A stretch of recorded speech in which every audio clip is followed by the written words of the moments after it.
Welcome back to Ravenwood Collectibles. I am Steven. And I am Carla. This is episode 4 and our final episode of Toy Hunting Across America. So we are making our way through Yellowstone National Park into Montana.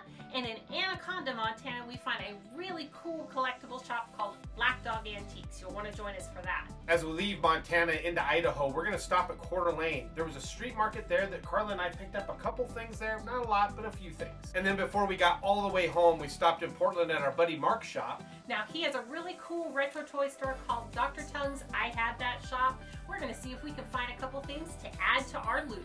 All right, so we got 3 days to get home, so let's hit the road. Let's go.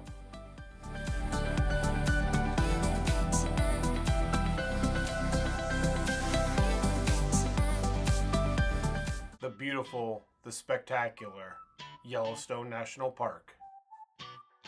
This is Carla and I's very first time visiting Yellowstone, and let me tell you, it is spectacular.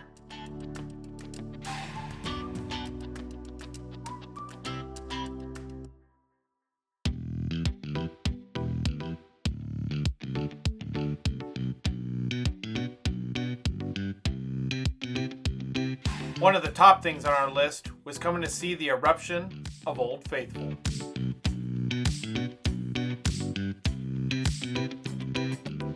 There is nearly 500 geysers in Yellowstone National Park, and Old Faithful is one of 6 the park rangers can currently predict.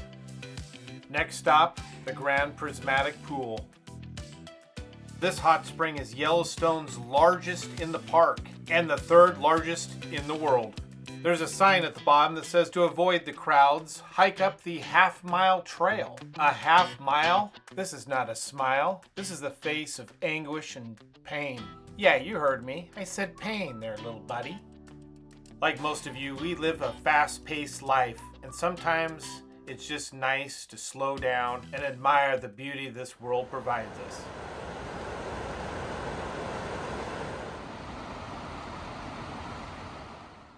One thing about our road trips is we try to keep them really organic. We don't plan any of our hotels or stops. We just take things as they come. Sometimes this can make for a really unique experience, like it did here. Welcome to Yellowstone Dreamin' Camp in the beautiful Paradise Valley in Montana. This beautiful horse ranch is a glamping experience. And as you can see, these are no ordinary tents. These are luxury tents. They've got their own decks, their own fire pits. They're fully furnished, sitting out underneath that beautiful Montana sky, watching the stars, listening to the animals was absolutely stunning. It was such an amazing experience, something that we will remember forever.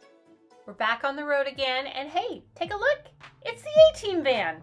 Just kidding. This cool old building is Black Dog Antiques in Anaconda, Montana. Time to go hunting. Okay, now vintage Star Wars looks promising. So do these vintage wax packs. And no, Steven, we do not need a life-size Darth Maul to come home with us. No trying that he's marked down line. Oh man, should have I bought the Darth Maul?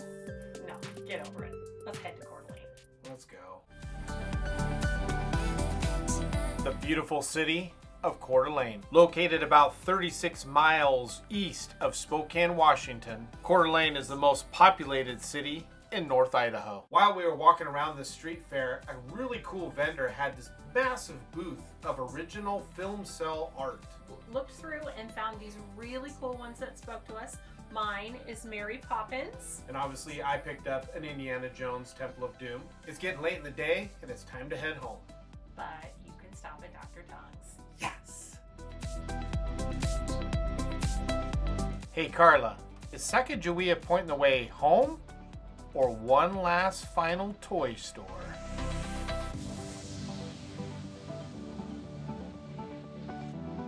Dr. Tung's I Had That Shop, located in Portland, Oregon.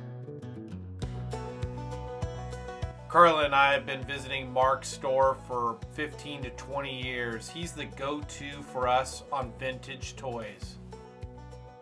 As you can see throughout this store, it is top to bottom vintage, no new, no pops, pure vintage heaven. Mark does a great job getting new items in all the time. His quality is top notch too. He makes sure everything is complete, no repros, very authentic. the years Mark has been doing this, it's just fun to have a conversation with him because his knowledge is really in depth. If you're not able to get to Portland to shop Mark's store, check out his Etsy store. It's really, really good.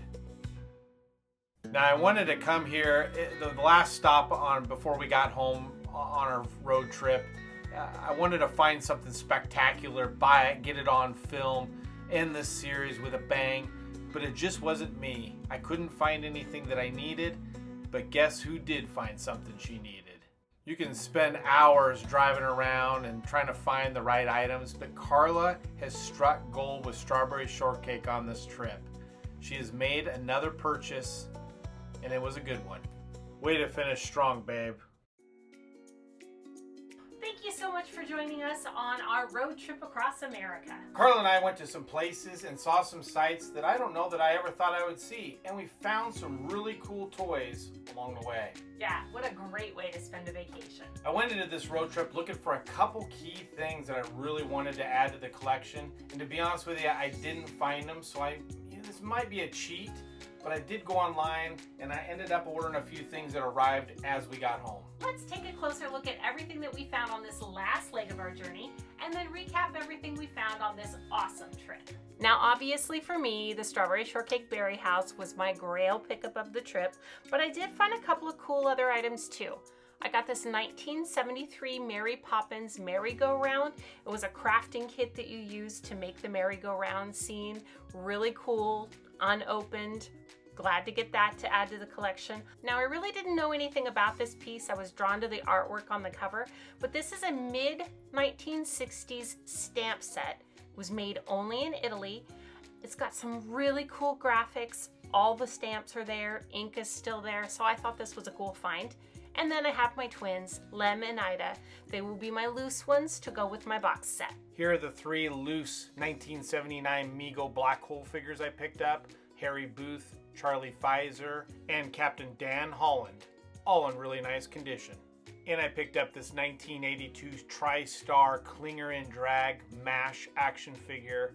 So this trip was an absolute bonanza of vintage strawberry shortcake. I picked up Maple Stirrup and the Oatmobile. I picked up the Very Busy Bug, Sour Grapes, Mint Tulip, and Cafe au Lait, and all of them in great shape in their boxes. And yes, I started the 1984 Coleco Sectars. I picked up a Stridax, a Skulk with Tarantula, a pretty nice Dargon with Dragonflyer. Also, I picked up that 1986 Brave Star Stratacoach. And just when you thought we were done with vintage strawberry shortcake, I also got the Strawberry Shortcake Butterfly and the Berry Patch carrying case for the miniatures, both in their boxes. It's hard to believe that we found all this vintage goodness in one amazing toy store. And a bonus, we got to meet the coolest guy, Dave, who owns Meeps.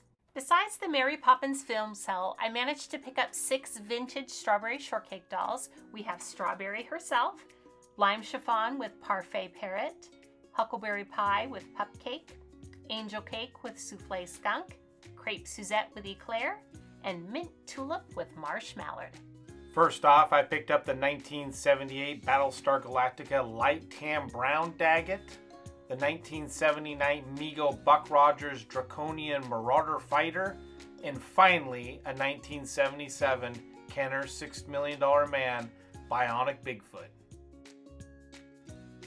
Hey, if you like these kind of videos, don't forget to like and subscribe. It really does help the channel, and it helps us stay motivated to keep making great videos. And make sure that you have subscribed to us on Facebook, Instagram, TikTok, and Threads. And we'll see you next time. Take care. Bye.